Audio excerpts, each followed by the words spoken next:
Tonight, exclusive, Lily Hooper's father calls on the Premier for a Harbour Bridge tribute to his brave, adventurous daughter. She had a real toughness about her, and that's what made her special. A third woman threatens to sue over the Sydney Swans' alleged sex assault scandal as clouds gather over tomorrow's historic game.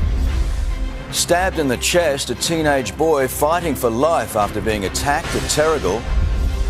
All the way to the High Court, Pauline Hanson's challenge to racial discrimination laws. Prince Harry's big legal bill as Meghan prepares for a new role starring in a Guy Ritchie Netflix series. And Tropic Thunder. Mitchell Starc takes 6 wickets, but it's not all going Australia's way against Bangladesh. Live from Sydney, this is 7 News with Chris Reason. Good evening. The heartbroken father of bushwalker Lily Hooper has today gone on camera to declare he has nothing but praise for police, despite the tragic communications blunder that announced his daughter had survived. In an exclusive interview with 7 News, Jim Hooper says all is forgiven, and he's now made a plea to the Premier for a sky-high tribute to his little girl. In the rugged bushland where Lily Hooper grew up, her parents Jim and Kiralee today, and little brother Charlie, wondering how something so beautiful could be so cruel. It's just so sad that she's gone, but I'm just, I feel blessed we had her in our lives for the time, He says 18-year-old Lily gave everything a go. She was unstoppable. She just loved the outdoors. She just had so many skills that, we tried to install in her, and yeah, she was just a clever kid who wasn't afraid to take anything on. That was a free spirit. 10 days ago, when Lily set off in the Natai National Park, southwest of Sydney, Jim and Kiralee tried not to worry. The third of their 4 children had managed a 3-day hike of Mount Kosciuszko at Easter. I was always concerned about her going out. When no one heard from Lily by nightfall, panic set in. For the next 8 days and nights, the Hoopers and the rest of us waited. And then, of course, that cruel moment when they were told Lily had been found alive in a communication bungle. Are you angry at the police? No, not at all. I'm not in any way angry at the police or the police commissioner or the Premier. The family now says other young people can learn from Lily. She'll leave a legacy, I hope, for girls, young girls, to get out and about and enjoy life like she did. And they'd like the Premier to keep their daughter's memory alive just a little longer. If Chris Minns could organise probably to get the flag put at half-mast for her. Why would that be so meaningful for you? Oh, just as a tribute to Lily. Like I say, she's an advocate for young women. Lily's family is now waiting for the coroner to work out exactly how and when she died. But while they wait for answers, they say they're planning a rock star send-off for the girl who threw everything at life. Yeah, she wanted to be famous as a movie star. She became famous. Not for the right reason, but so she got that wish. Clementine Cuneo, 7 News. Less than 24 hours out from a historic double-header at their home ground, the sex assault scandal surrounding the Sydney Swans has deepened. A 6th player, recently retired, has now been linked to the Melbourne hotel room as a third woman involved confirms she's planning to sue. Playing suburban footy in regional Victoria, Taylor Adams, unable to outrun reports he too was there on the night, plunged the Swans into one of the biggest scandals in their history. The club today adamant only 5 players were in the Melbourne hotel room at the time of the alleged sexual assault.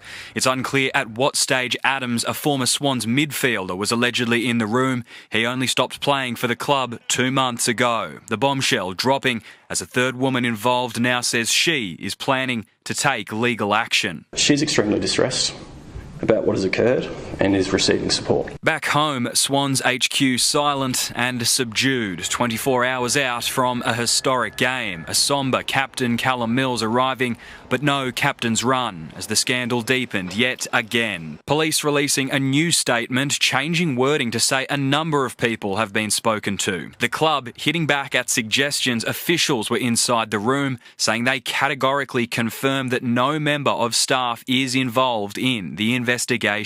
As the Swans prepare for their doubleheader tomorrow, the legal teams of the women involved are making preparations of their own, confirming they're now seeking damages in a case which could reach Victoria's Supreme Court. but not clarifying if they would target the players, the club, or both. 7 News understands the party started around 8:45 on Sunday night, kicking off at a pub in Fitzroy before the group moved to another bar in Melbourne, CBD. Swans coach Dean Cox ended his separate night out at 12:30, around 2 hours before the players returned to their suite at the Pullman Hotel, booking 2 topless dancers at 4 a.m, those women arriving an hour later, followed soon after by a third. Our client called the police immediately after what had happened. She's provided a statement. Some of the fans now making a statement of their own. A petition calling for Isaac Heaney, Chad Warner, Nick Blakey, Riley Bice and James Jordan to be barred from the Brownlow has thousands of signatures online. Well, it was meant to be a proud and historic day for the Sydney Swans. Instead, tomorrow's double-header will unfold under the shadow of this scandal. Nick Overall is back at Moore Park for us this evening. Nick, what are we expecting tomorrow in terms of crowd numbers? Well, Chris, it's the first ever doubleheader for the Swans here in Sydney. The women's team are set to take on Essendon, then the men's team playing North Melbourne, but a dark cloud hangs over it tonight. Despite the Swans asking for fan support, there are suggestions that some will go to the women's game, then walk out, boycotting the men's. Chris. All right, Nick Overall there for us. Thank you. Now, breaking news, a man has been found dead after a fire tore through an apartment in Ryde this afternoon. Emergency services were called to the block on Church Street around 4 p.m. They extinguished the blaze in an upper-level unit but found the body of a man in his 60s inside. 2 others were treated for smoke inhalation at the scene. It's not yet known how that blaze began. A 15-year-old boy is fighting for life in hospital tonight after a shocking stabbing attack on the Central Coast. Police say he ran to the nearest home for help after being knifed in Terrigal in an incident involving 2 groups of youths. Terrigal, Friday night and a 000 emergency. The coast's 3rd teen-related stabbing in as many weeks. He was in a critical condition, heavy bleeding. He is a 15-year-old boy, tonight clinging to life in Gosford Hospital after being knifed in his left side. You can see the driveway there. It happened around Painters Lane, a block back from the Terrigal Esplanade. Wonder how it can happen, like in this street. The teen knocking on the nearest front door, begging for help. I heard a bit of a kerfuffle. Police say the boy was with 2 friends and came across another group in the area. Detectives have spoken to a number of teens already, but no arrests have been made and no weapons been found. We're interested in speaking with members of that second group. It comes weeks after a 15-year-old boy was charged with the stabbing murder of a young man at Gosford. Days later, another teen arrested over a knifing at San Remo. 1 knife out there is 1 too many. Youths walking around the place with knives is not on. Rebecca Gadaneris, 7 News. Pauline Hanson says she'll take her legal fight over racial discrimination laws to the High Court. The One Nation leader says she's appealing her recent loss in a long-running case that highlights limits to free speech. Pauline Hanson paints it as a mission to save free speech. I will not be silenced, she says, promising a High Court appeal for Australians who feel they no longer have a voice.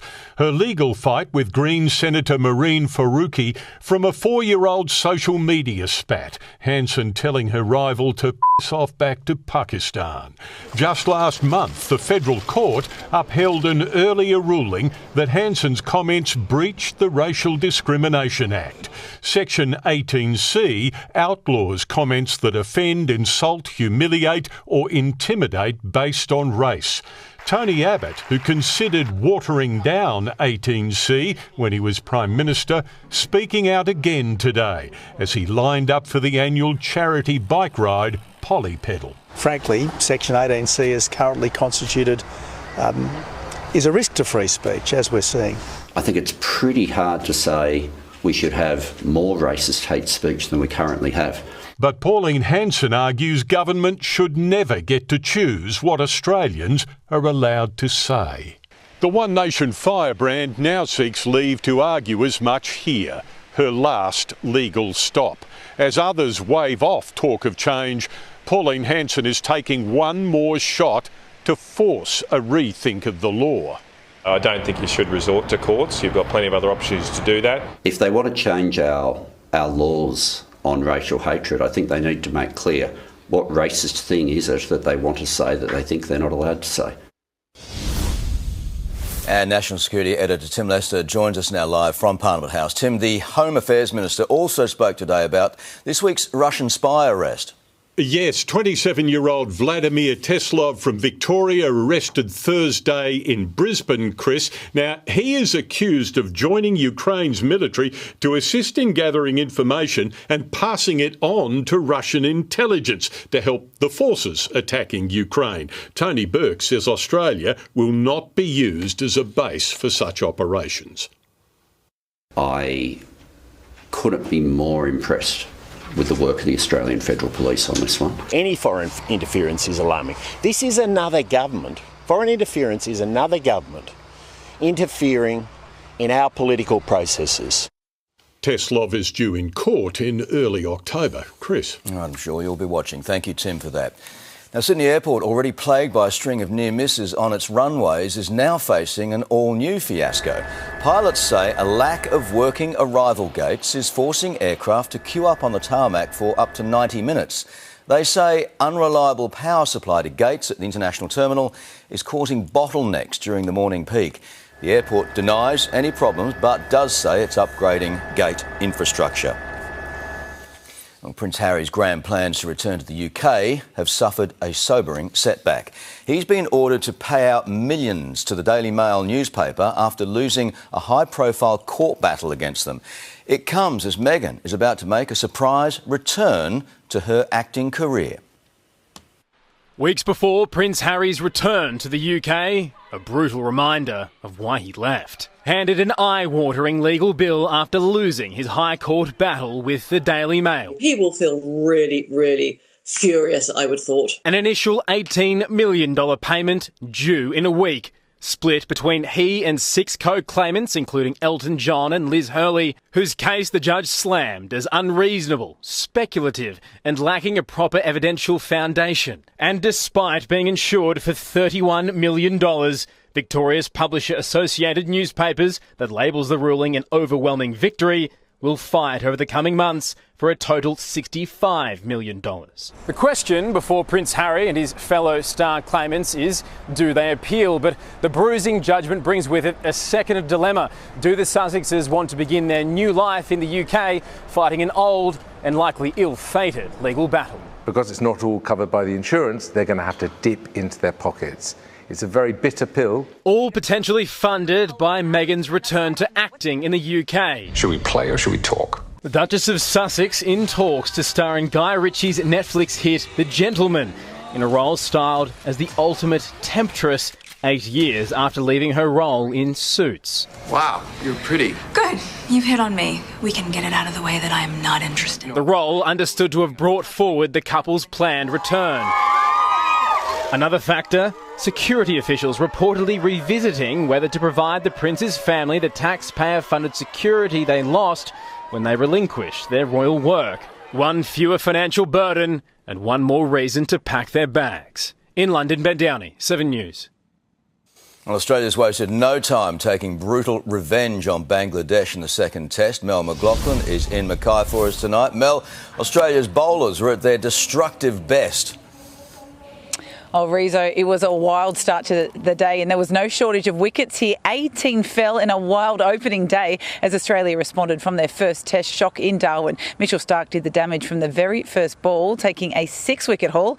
Tom Morris has more. Yes, if we thought Darwin was a nightmare, then the first session here in Mackay today was an absolute dream, particularly for Mitchell Starc. A wicket on the first ball of the test match, finished with 6 for 12, mind you, and ended the day with 440 test wickets, which takes him into the top 10 of all time. That's been pretty much it, run in and try and be aggressive, find some swing if it's there, and bring the stumps into play. As simple as that, really. But yeah, it's nice when it comes off and get us going in a bowling innings. But the bad was Marnus Labuschagne. Again, another failure. He's averaging in the mid-20s the past 3 years. I think he understands, in fact, I know he understands that this might just be it if he doesn't succeed here in Mackay. And it's just one of those situations for Australia where the top order continues to have some question marks. Matt Renshaw, a failure on his first Test match in 3 years. Travis Head chopped on for the third time in 3 innings. And if it wasn't for Cameron Green and Stephen Smith in the middle order, the Aussies would be seriously struggling. So a good day that could have been a great day, and plenty more action from Mackay here tomorrow. Tom Morris there for us. Now, time to check the weather with Angelique Opie. Angel, not much to complain about today. What a start to the weekend, Chris. Good evening. No sign of winter during the day at all. Sunshine, a cloudless sky, a fresh morning on the harbour sitting at 11 degrees. Some single-digit starts for other Sydney suburbs. Chilly at Camden, 5 at Campbelltown, Badgerys Creek and Richmond. Then that spring-like warmth, 25 at Penrith, 24 at Mascot, Cronulla and Parramatta. A high is keeping things dry. Northwesterly and southwesterly winds picking up to moderate speeds. Gusty along the Eden coast with the warning in place. Further north, a trough delivered some rainfall around Tamworth, but now that system is losing momentum. A slight chance of rain tomorrow. Your forecast is later on. Talk to you then. Thanks, Angel. Now, bullets fly into a cafe again. Still ahead, diners drop to the ground as gunmen unleash. Donald Trump's joke about Iran leaves critics waiting for the punchline.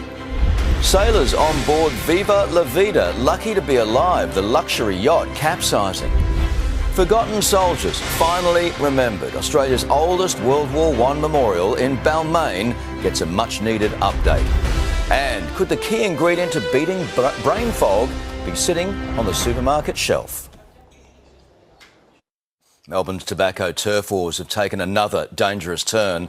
Gunmen opened fire on Ahmed Danawi, an associate of underworld figure Fadi Hadara, outside a popular shisha cafe last night.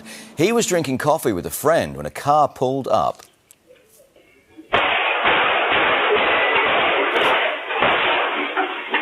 Seven shots were fired, one striking the victim in the arm before he crawled to safety. The same cafe was targeted in another shooting just 5 months ago. A 67-year-old e-bike rider has needed treatment in hospital after being thrown onto the road in a late-night crash at Bankstown. Police say one ute slammed into the back of another on the Hume Highway just before midnight, shunting it into the rider. The man was taken to hospital with leg and pelvic injuries. Both drivers escaped unharmed. Donald Trump has joked about further bombing Iran because he didn't have much else to do on a Friday night. He made the comments as he returned to the campaign trail while threatening a new wave of crippling sanctions on Tehran.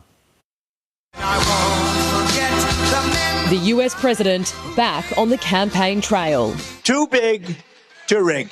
Very simple. Too big to rig. Rallying support in South Carolina. Not for himself, but for the candidate he's endorsed ahead of the midterm elections. This is MAGA country, right? Yes. But if Trump isn't actually on the ballot, so what I really want you to do is pretend, please, that I'm on the ballot. Just come and vote it. In November, Americans will head to the polls to decide if Trump's Republican Party keeps control of Congress. Democrats are hoping the president's declining approval rating, his war with Iran, and economic pressures, including the cost of fuel, will sway the votes their way. But the radical left Democrats want to destroy all the progress that we made. I call them Democrats because their policy is so dumb. Trump has threatened crushing financial sanctions to pressure Iranian leadership to make a deal, end their nuclear program and reopen the Strait of Hormuz. Look, it's a Friday night. We have plenty of time, right? What the hell do I have to do? Go back, bomb Iran a little bit more? From Iran, we have seen this movie before. Same bull, different bullies. Tonight, Trump did have a win. The Supreme Court ruling construction can continue on his White House ballroom. When they say proceed, I think that's a good thing. The ruling is temporary while the court weighs its next steps.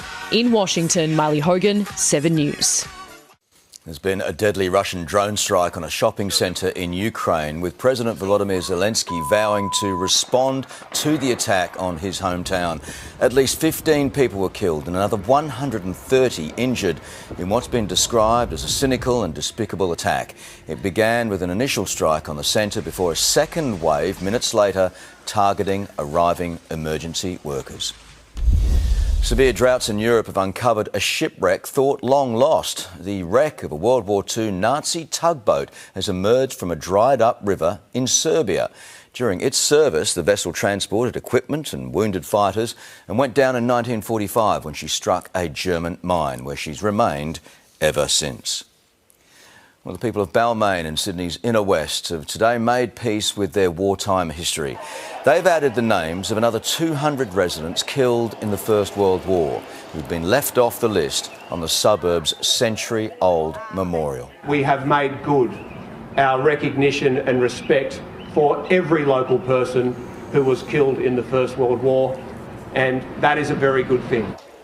Research to complete the list included help from the students at nearby Sydney Secondary College. Well, still to come on 7 News, our future police force put to the test in Auburn. A fiery mortgage broker spends big to take on the PM in tennis, and you are invited. A needle and thread is all these women need to take on the Taliban. How Australia is helping tell their story. Meet the teenage Aussie pilot gliding into the history books. And ahead in sport live from Mackay, so you're saying there's a chance. Manly stun the Knights, still hoping for a finals berth.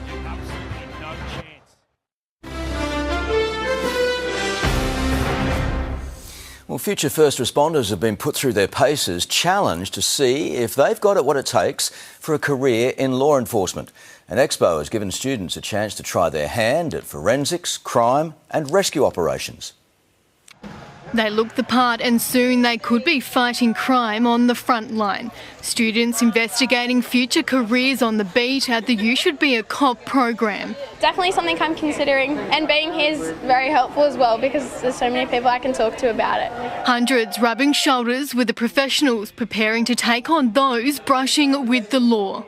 It's a great opportunity to represent New South Wales in a great career and the best police force in the world. You can have a career within a career. There is so much opportunity within the New South Wales Police. From tactical, traffic, mounted, crime scene, rescue and forensic, it seems many are gunning for a career with excitement. I would like to be in the riot squad. I always thought detectives were cool. From fingerprints to push-ups and planks. 30 seconds. 3, 2, 1, go! Budding officers were put through their paces, challenged to see if they've got what it takes for a career in law enforcement. Real-life training helping to prepare the future force. The number of men and women in blue is growing. Yesterday, the state welcoming its largest graduate class in 14 years. That's 350 new boots on the ground, 350 proud families and 350 proud new cops. Rebecca Gadaneris, 7 News. A Sydney mortgage broker is preparing to square off against the Prime Minister on the tennis court at The Lodge. Joseph Dowd spent thousands to win the opportunity at a charity auction, but he's no fan of Anthony Albanese and is inviting ordinary Australians to watch him serve aces and tough questions. This mortgage broker swaps his suit for Larry tennis gear as he prepares for a showdown with the Prime Minister. Budget critic Joseph Dowd won the right to play a match with Anthony Albanese from a charity auction at Parliament's midwinter ball. The 35-year-old is taking it seriously, hiring a coach, pushing himself to exhaustion. 7 News can reveal a date has been locked in for the slam at The Lodge, but can't be publicised for security concerns. The match is coming up soon. We are very excited about it. He can bring 3 spectators, offering front row seats to ordinary Australians. This is an opportunity that can't be missed. Launching the competition online tonight, wanting to know what question you'd ask the PM in 25 words or less. What would you ask him? Seriously? Is he a man of integrity? I'd say where's the support for musical theatre? I just have absolutely no clue. Is he planning on buying more properties? Joseph Dowd tells Seven's podcast The Issue he'll quiz the PM on the budget. He paid for billboards attacking the unforeseen tax hike on all asset classes like shares, crypto and collectibles. We just want that level of transparency and communication moving forward so that people can plan ahead. The broker has seen a surge in people refinancing due to high interest rates and falling property prices. We even have lenders offering cashbacks again. We haven't seen that since COVID. But admits he's become more partisan. Are you a member of the Liberal Party? Would you join? I did become a member of the Liberal Party, but this was way after, I think it was after the budget was actually legislated. Joe will announce the winners of his competition on August 30. Josh Martin, 7 News. And for more of Josh Martin's interview with Joseph Dowd, you can watch the Issue podcast on YouTube or download the Listener app. Passengers pulled from a luxury yacht crash. Next, why this boat overturned during one of Australia's largest regattas. How women in Afghanistan are teaching us the art of defiance. And in sport, live from Mackay, James Tedesco's Roosters return on ice again. Just don't say they're resting him for finals.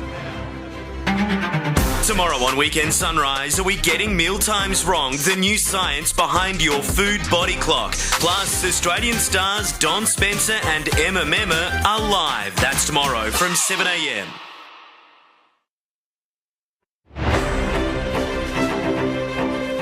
Ten passengers have been rescued after their luxury yacht capsized during an international regatta in the Whitsundays. Viva La Vida started taking on water after it struck a rock yesterday afternoon.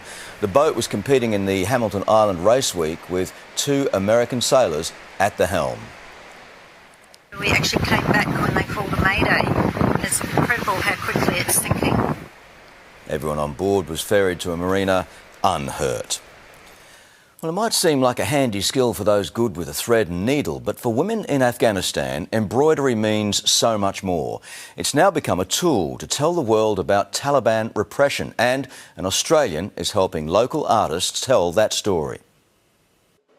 Embroideries of a child, a bird, a butterfly, so innocent, but depictions of living creatures are banned by the Taliban. So this, the art of defiance by 45 women in Afghanistan, brought here by an Afghan-born Australian artist. More than art, I can say, more than embroidery, they are the stories of the women behind them. These women, not identified in this video for fear of retribution. It's a way to express resistance and to carry the silent voices of Afghan women to the world. Since the Taliban returned to power 5 years ago, embroidery a rare form of expression for women, forbidden to speak in public, banned from universities, most jobs, public spaces, unless with a male guardian. Most of these women were doctors, teachers, medical students, university students. They all had a life before, but now under the Taliban regime, embroidery is their only option. So this exhibition highlights their lack of human rights. I think these women are enormously courageous. Afghanistan veteran Kat Ray features the country in her own artwork, inspired by these women. They're defiant to the very end. I think that's so impressive. They still want to be heard, they still want to be seen, and I find that really moving and really beautiful. We are truly grateful for the voices of Afghan women to be heard and for the world to witness the reality of their lives. Nick McCallum, 7 News.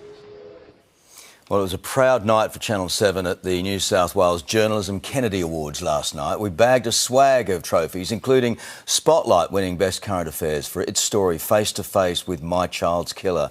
And 7 News crime reporter Cassie Zervos won Scoop of the Year for breaking the news of Desi Freeman's death after a 216-day manhunt. Congratulations to them all. Now, clearing brain fog could be simpler than we think. Still to come, the common supplement found in almost every pharmacy. Why women could benefit most. And a sport with a view, meet the young Aussie bringing home the trophy for gliding. Don't miss those stories soon on 7 News. And first, Mel's back with sport from Mackay. Mel, a wild first day of the second test. Oh, Rizzo, that is pretty much an understatement. Australia gave a big answer after their first test disaster, but even more questions have been raised about our batters. All the highlights from day one up here next, including Mitchell Starc into the history books with a first ball onslaught in Mackay. And the Rabbitohs looking to seal their final spot against the Red Hot Warriors. Welcome back to Mackay. More from this crazy first day of the second test against Bangladesh soon, but first to rugby league. And Manly still haven't given up on the finals, ending their 6-game losing streak with a big upset over the Knights today. The 44-24 win all but ending Newcastle's top 4 hopes on the club's Old Boys Day. Mullets out in force. 29 years since Newcastle's grand final win over Manly, hoping to be this year's dark horse. The Sea Eagles ready to spoil the party. They do a Newcastle on Newcastle and score from their own end of the field. The flying mullet in full flight. Cuts them apart, goes for the line, doesn't get there with momentum, I think so. Newcastle hits straight back. Tom Trbojević's hamstring up to an early challenge, but he didn't have the legs minutes later. Trbojević has got to get on his bike. Marshall's there. The Newcastle winger's crunching tackle left Trbojević gasping for air, leading to the Knights' third. Kieran Foran fuming, Manly responded. Dom Young sent to the sin bin for a hip drop tackle on Tolu Koula. The Seagulls took advantage. An injury scare for Tommy Turbo, nothing to worry about. Manly 24-18 up at the break. Tom and Ben Trbojević, a 1-2 punch out of the half. Josh Feldy, the benefactor, with a third. Feldy's going to go himself. He's going to get a hat-trick. The second half turned into a stroll in the park for Manly and a disaster for Newcastle. 4 tries to 1 in the second half. The Sea Eagles' 6-game losing streak over. A heads-up play from Lehigh Hopewate, the finisher on the 44-24 victory. Finals still not out of the equation. I do like my numbers, and I'll be tuning for some results in the next few weeks. Came in today wanting obviously to get the win to keep our top 4 chances alive, and we're going to win next week to get the home finals. Mitch Ruiz, 7 News. The Rabbitohs' chance to lock in their top spot isn't going to plan tonight. The Warriors crossed twice in the opening 10 minutes at Accor Stadium before the Bunnies hit back with 2 of their own. Alex Johnston crossing for number 27 of the season. Mitch Barnett and Chanel Harris-Tavita scored again for the Kiwis, who took an imposing 26-8 lead into halftime. Jason Riles tore into the bunker for a controversial call in last night's 34-16 loss to the Dolphins. Parramatta blew an early 10-point lead to be run down by the Finns, who are closing in on a top 4 finish themselves. The bunker overruled a knock-on by Jermaine Osako to award him a try, and it got the Eels coach all riled up. That bunker's got more technology than they had getting to the moon, and they still stuff it up. The Broncos spoiled Josh Papali'i's final home Raiders game with a 34-30 win. Brisbane clawed back from 14 points down late in the match. Josiah Karapiani's last-minute try-saving tackle proving the difference. Hopefully I can hang around and serve this club that's helped me through the tough times, and I'm forever in debt to this club. The loss officially ending Canberra's slim finals hopes. Well, Roosters skipper James Tedesco has been ruled out of tomorrow's West Tigers clash, failing to overcome an ankle injury for the 3rd straight week. Well, it's been obviously a bit frustrating for Ted, and we've named him each week, but he's not right to play this week. He's progressed quite well, but it's a bit more niggly than what we thought. Cody Ramsey retains his place at fullback. West Tigers edge closer to a historic NRLW turnaround, holding off a late night surge to win 27-26 in Newcastle. The Tigers' 4th straight win, all but locking in a maiden finals berth after consecutive wooden spoons. And a nightmare for the Bulldogs, thumped 48-4 by the Raiders, putting a dent in their finals hopes. Well, here in Mackay, a rampaging Mitchell Starc put himself in the record books on a crazy day one of the second test against Bangladesh. The tourists totalled only 64 as Starc took 6 for 12. 6 for 12. Responding to Australia's shock Darwin defeat, Bangladesh struck back, but the hosts, they lead by 101 runs. A sellout crowd hopefully got to see first ball. And gone! Starc has done it again! The fourth time Mitchell Starc has taken a wicket with his first delivery in a test match. Only the beginning. Bold and it's taken! Last week's 9-wicket disaster in Darwin forgotten. A near-perfect morning mauling in Mackay. 5 for 4 from just 22 deliveries, now among the top 10 all-time Test wicket takers. Worth a chat with wife and fellow great Alyssa Healy. Paid for dinner last night. Does that mean it's your shout tonight? You're on bigger bucks than I am, mate. We clearly weren't at our best last week, and to get your first use to that wicket. Starc taking 6 for 12. Bangladesh all out for 64. Recalled opener Matt Renshaw, 8. It's gone! Travis Head, 22. Bowled him! Undone the same way he was in Darwin. Desperate for runs, only 4 for Marnus Labuschagne. Another Marnus goes! Cam Green boasts a white ball century in Mackay. Steve Smith and the all-rounder taking Australia past the tourist total. Trapped in front on 42, Smith reviewed, far from happy with the result. Cue an Aussie collapse, losing 5 for 30. Matching Starc, fellow paceman Shoriful Islam. Bangladesh are back in this game. A first 5-wicket haul he'll never forget Mackay, matching Starc by bowling his fellow left armour. What a bowling performance it's been. After his Darwin century, Green unbeaten on 51. Australia 8 for 165, leading by 101 runs. Andrew McKinlay, 7 News.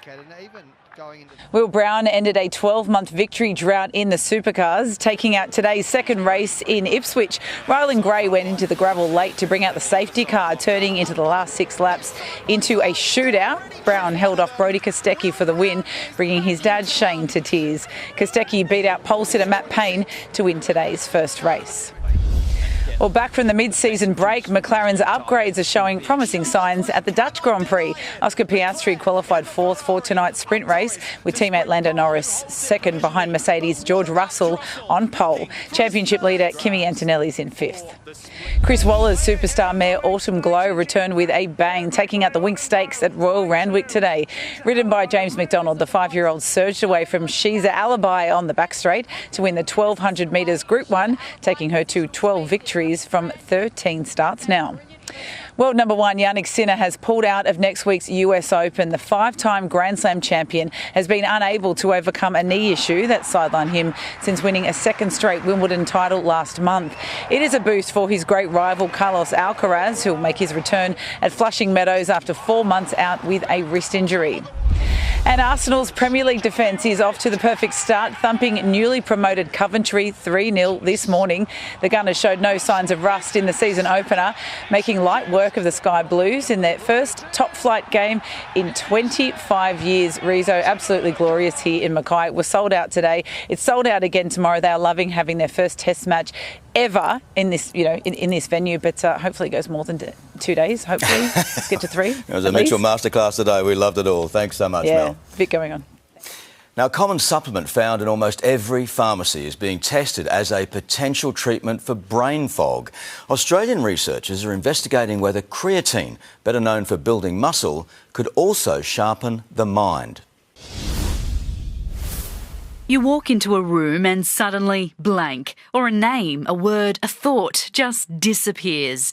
Brain fog isn't a medical diagnosis, but describes problems with memory, concentration and thinking. Feels like they're trudging through mud, trying to get to the right answer, trying to finish complex mental tasks. Poor sleep, stress and low mood can trigger it. It's also common after illness and usually linked to hormonal changes. For women, the fog can get thicker during menopause. Studies show anywhere between 44 to 62% of women will experience brain fog during the menopause transition. Now researchers are testing a surprising brain boost. Creatine, better known for building muscle, a new trial is investigating whether the supplement can also fuel the brain and clear the fog for menopausal women. We want to know if we can support the brain's energy production, could that then support memory and thinking? If successful, creatine could be an affordable and accessible option. Creatine would be a viable intervention for women who are struggling with symptoms like brain fog, particularly as a non-hormonal intervention. For now, doctors say the best medicine is free. Sleep and exercise are really important alongside sort of staying mentally engaged, socially engaged, making sure you're eating well. Jennifer Beshwati, 7 News. An Adelaide teen has soared to the top of the gliding world. Max Scutchings beat almost 50 international pilots to be crowned junior world champion in Germany, despite taking up competitive flying just 9 months ago.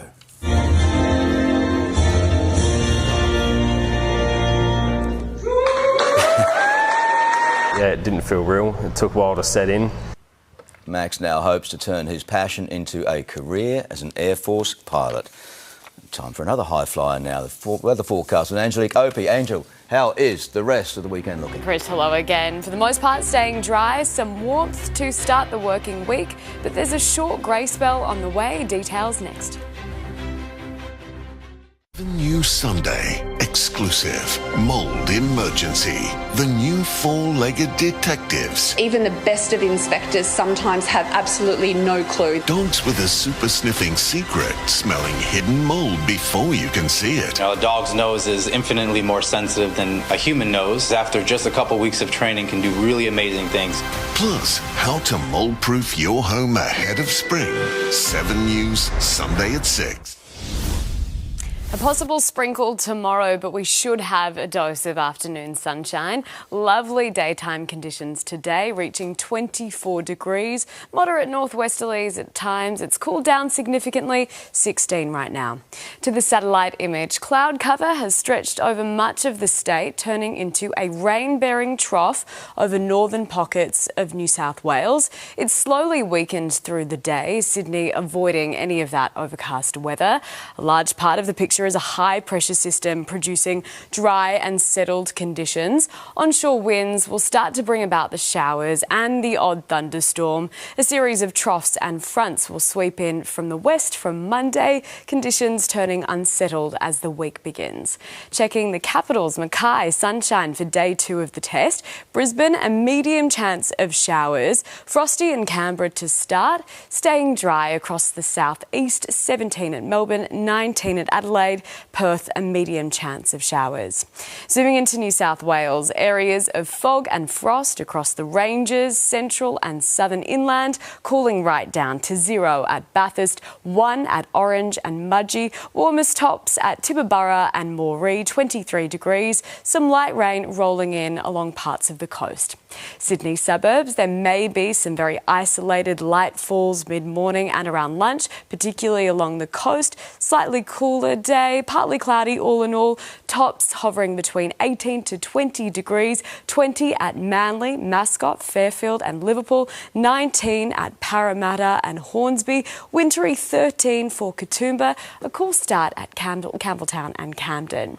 On coastal waters, variable below 10 knots, southeasterly 10 to 15 knots in the evening. That's on a southerly swell below a metre. The forecast for the city centre, an overnight low of 12 degrees reaching 20. That possible drizzle arriving from about midday, partly cloudy, a slight chance of a shower in the west as well. Monday clear and calm, 25 degrees in the west. Tuesday unsettled, a high chance of rain. An evening thunderstorm could arrive in the city. Showers possible on Wednesday, clearing up from Thursday, slightly overcast to start the weekend. A mixed bag of conditions overall. Chris? Doesn't look too bad. Thanks, Angel, for that. Now, that is 7 News for this Saturday. We'll have updates for you throughout the evening from all of the 7 News team. I hope you have a great night.